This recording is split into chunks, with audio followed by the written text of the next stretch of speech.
আসসালামু আলাইকুম। কুমড়ো ডাঁটাগুলো বাজার থেকে 40 টাকা দিয়ে নিয়ে আসছি, এক মোটা কুমড়ো ডাঁটা। কুমড়ো ডাঁটাগুলো কেটে নিচ্ছি। তো ডাঁটাগুলো কাটার পর আমার কাছে কম মনে হচ্ছে, তো 4টা কচুর ডুগা নিয়ে আসছি। তো কচুর ডুগাগুলো আমি কেটে দিয়ে দেব কুমড়ো ডাঁটার সাথে। কচুর ডাঁটাও কুমড়ো ডাঁটার সাথে চিংড়ি মাছ দিয়ে রান্না করলে অনেক ভালো লাগে। তো আমার সবজি কাটাগুলো হয়ে গেছে, এখন এগুলো ধুয়ে নেব। ভালো করে পরিষ্কার করে ধুয়ে নেব, যেহেতু এগুলা জমিতে চাষ হয় আর অনেক ধুলাবালি থাকে। তো ভালো করে 3-4 বার করে ধুয়ে নিয়েছি পরিষ্কার করে। আর এগুলো রান্না করব চিংড়ি মাছ শীতল দিয়ে, সেজন্য আমি চেপা শুটকি ভালো করে ধুয়ে নিয়েছি পরিষ্কার করে। এগুলো ব্লেন্ড করে নেব। আর নিয়েছি রসুন পেঁয়াজ কুচি। এখন আমি একটি রাইস কুকারে ডাঁটাগুলো দিয়ে দিচ্ছি। হলুদ 1 চামচ, ধনিয়া গুঁড়ি 1 চামচ আর মরিচের গুঁড়ি 2 চামচ দিয়ে দিচ্ছি। স্বাদ মতো লবণ দিয়ে দিলাম। আর এদিকে রসুন পেঁয়াজগুলো আমি হামাদিস্তায় থেতলে দিয়ে দিচ্ছি। আর কাঁচামরিচ কয়েকটা দিয়ে দেব। শীতলের তরকারি জাল হলে ভালো হয়, জাল জাল তরকারিটা অনেক স্বাদ হয় খেতে। শীতলটা ব্লেন্ড করে দিয়ে দিচ্ছি। রাইস কুকার রান্না করতেছি, দিয়ে দিচ্ছি চিংড়ি মাছ। আমার গ্যাস শেষ হয়ে গেছে, লাকড়ি ছিল, লাকড়িগুলো ভিজা।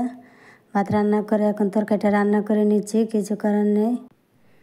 এখন ঢাকনা দিয়ে ঢেকে রান্না করে নেব যতক্ষণ না সেদ্ধ হবে। তা বলক এসেছে, আমি কিছুটা সময় নাড়িয়ে চাড়িয়ে দিচ্ছি। নাড়িয়ে চাড়িয়ে রান্না করে নিচ্ছি। তো কিছুক্ষণ পর পর নাড়িয়ে দেবো কাঠের চামচ দিয়ে, যেহেতু এটা কারেন্টের, সেজন্য স্টিলের কোনো কিছু ব্যবহার করা যাবে না। তো তরকারিটা দীর্ঘ সময় রান্না করা হয়ে গেছে, একটা বাটিতে নিয়ে নিয়েছি। তরকারি বাটিতে তরকারিগুলো নিয়ে নিচ্ছি। কুমড়ো ডাঁটা আর 4টা কচুর ডাঁটাও দিয়েছিলাম। তো তরকারিটা নিয়েছি একটা তরকারি বাটিতে। দেখুন, দেখতে যেমন সুন্দর, খেতে অসাধারণ টেস্ট হয়েছিল। চিংড়ি মাছ আর শীতল দিয়ে রান্না করেছি কুমড়ো ডাঁটা, সাথে 2-3টা কচুও দিয়েছি। তো প্লেটে দিয়ে দিলাম আমার ছেলেকে। আমার ছেলে তো শীতল শুটকি খায় না, প্রথমবার ছেলের প্লেটে শীতলের তরকারি নিয়েছে। তা খেয়ে বলতেছে অনেক ভালো হয়েছে। আমাকে বলতেছে, আমি জিজ্ঞেস করছি কেমন হয়েছে, ভালো হয়েছে।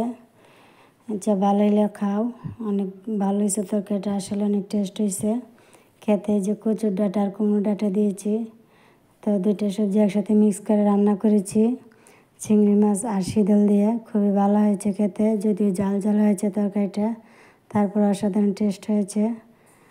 তো আজ এ পর্যন্তই। আমার নিত্য নতুন রান্না পেতে বেল বাটনটি অন করে রাখবেন। সবাই লাইক কমেন্ট শেয়ার করবেন। আর ইউটিউব চ্যানেল থেকে দেখে থাকলে আমার চ্যানেলটি সাবস্ক্রাইব করে রাখবেন। সবাই ভালো থাকবেন। আজ এ পর্যন্তই। আল্লাহ হাফেজ।